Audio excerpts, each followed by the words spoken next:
Horror कहानियां थी। बुरा साया पार्ट 2। क्या हुआ माँ, इतनी परेशान क्यों लग रही हो? क्या बताऊं बेटा, लोग ना फोन करके कुछ भी बोल देते हैं। तुम्हारे कॉलेज से फोन था। हाँ तो क्या कहा उन्होंने? मैं तो छुट्टी की एप्लीकेशन देकर आया हूँ। माँ क्या कह रहे थे वो? नहीं बेटा, जाने दो ना, ऐसी ऐसी बातें करते हैं कि मन खराब हो जाता है। मेरा लाडला बेटा इतने दिन बाद लौट कर आया, इन लोगों ने सारा मूड खराब कर दिया। रुक, मैं तेरे लिए खीर बनाती हूँ। सुशीला जी जैसे ही पलटकर किचन की तरफ जाने लगती है, अचानक से अमन का चेहरा बहुत डरावना और खतरनाक हो जाता है और उसकी शक्ल हूबहू निमिषा जैसी हो जाती है। अपनी गर्दन टेढ़ी करके अमन धीरे से कहता है, कॉलेज वाले ठीक कह रहे हैं माँ, आपका बेटा तो कब का मर चुका है। यहाँ पर आपका बेटा नहीं बल्कि मैं, निमिषा। थोड़ी देर के बाद, ये ले, तेरी पसंद की खीर बनाई है, अब जल्दी से खा ले बेटा। मैं बस अभी रसोई में बर्तन धोकर आती हूँ। ठीक है माँ, मैं ये सारी खीर खा लेता हूँ। मुझे तो खीर वैसे भी बहुत पसंद है। सुशीला जी रसोई से बाहर आती है। ला जल्दी से ये बर्तन दे दे मुझे। सुशीला जी अमन के हाथ से खाली कटोरी लेकर रसोई में धोने के लिए जाती है। तभी उनकी नजर कटोरी पर पड़ती है। उसमें बची हुई चावल लाल हो चुकी थी। अरे ये क्या, मैंने तो अमन को खीर खाने के लिए दी थी, लेकिन खीर के बचे हुए 2-4 चावल लाल रंग के कैसे हो गए? कहीं अमन के मुंह में कोई चोट तो नहीं लगी? सुशीला जी दौड़कर रसोई से बाहर आती है, लेकिन वो देखती है कि अमन वहां पर नहीं था। सुशीला जी उसके कमरे में जाती है। अमन बिस्तर पर चादर ओढ़कर लेटा हुआ था। लगता है बहुत थक गया है, नींद आ गई है। ऐसे अभी डिस्टर्ब करना ठीक नहीं, बाद में पूछ लूंगी। लेकिन फिर भी चावल ऐसे लाल कैसे हो गए? मेरी तो कुछ समझ में नहीं आ रहा। अगली सुबह जब सुशीला जी अमन के कमरे की तरफ जाती है तो उनकी नजर बिस्तर से नीचे लटक रहे लंबे बालों पर पड़ती है। हे भगवान, ये क्या है? अमन के कमरे में किसी लड़की के लंबे लंबे बाल। ये कौन है? अमन, क्या हुआ माँ? अरे इतनी जोर से चिल्ला क्यों रही हो?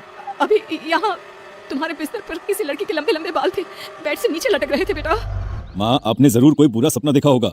ऐसा तो कुछ भी नहीं है। यहाँ पर तो मैं हूँ, देखिए, और कोई नहीं है मेरे अलावा। पता नहीं बेटा क्या हो रहा है।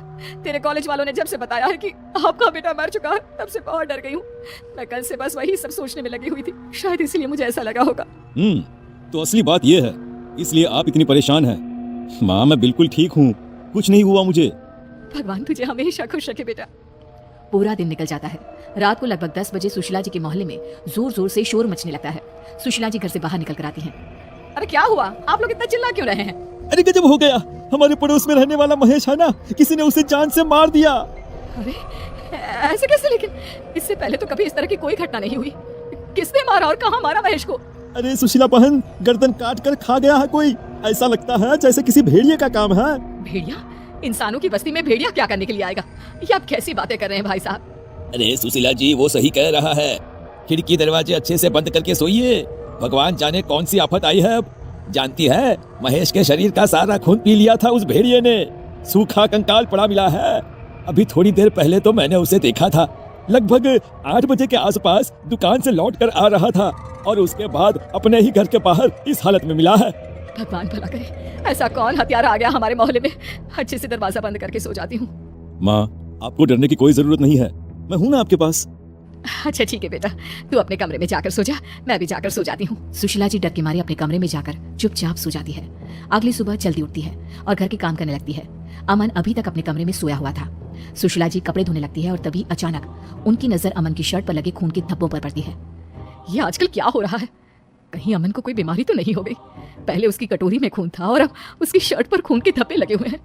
आखिर बात क्या है, जाकर देखती हूँ। सुशीला जी चुपचाप अमन के कमरे की तरफ गई। उन्होंने देखा कि बेड पर कोई लड़की थी जिसके लंबे लंबे बाल लहरा रहे थे। उसका चेहरा दूसरी तरफ था। ये देखकर सुशीला जी बुरी तरह से डर जाती है। कौन हो तुम? कौन हो? और यहाँ मेरे बेटे के कमरे में क्या कर रही हो?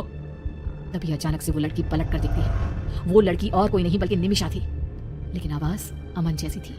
निमिषा अमन की आवाज में बात करती है। क्या हुआ माँ, आप इतनी हैरान क्यों हैं? आप चाहती थी ना मैं लंदन से वापस आ जाऊं, तो मैं आ गया, लेकिन मरने के बाद। पागल हो गए हो तुम? और तुम कौन हो? तुम्हारा चेहरा मेरे बेटे से मिलता है। कहाँ है मेरा अमन? माँ मैं अमन ही तो हूँ, बस मेरा शरीर निमिषा का हो गया है।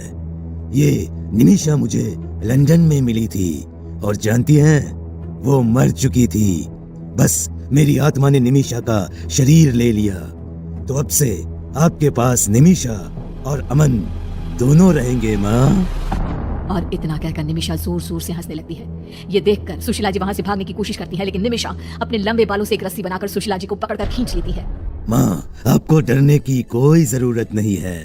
और खबरदार, जो घर से बाहर कदम निकाला तो आपने सुना नहीं, कल किसी ने महेश की गर्दन खा ली, उसे कच्चा चबा गया। जानती हूँ, अच्छी तरह जानती हूँ, लेकिन मैं अपने आप को बचा लूंगी। कुछ नहीं होगा मुझे। महेश की किसी से दुश्मनी होगी, इसलिए उसके साथ ऐसा हुआ होगा।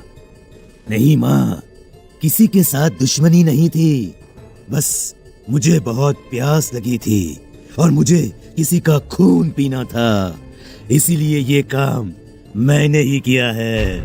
क्या तुमने मतलब वो भेड़िया कोई और नहीं बल्कि तुम? हाँ, भेड़िया कोई और नहीं बल्कि मैं हूँ।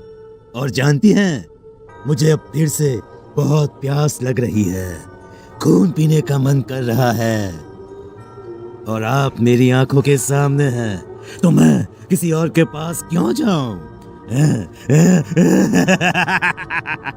इसके बाद निमिषा एक झटके से सुशीला जी की गर्दन काट देती है और उनका खून पी जाती है। और उसके बाद वो हमेशा के लिए एक बुरा साया बनकर अमन और सुशीला जी के घर में रहने लगती है।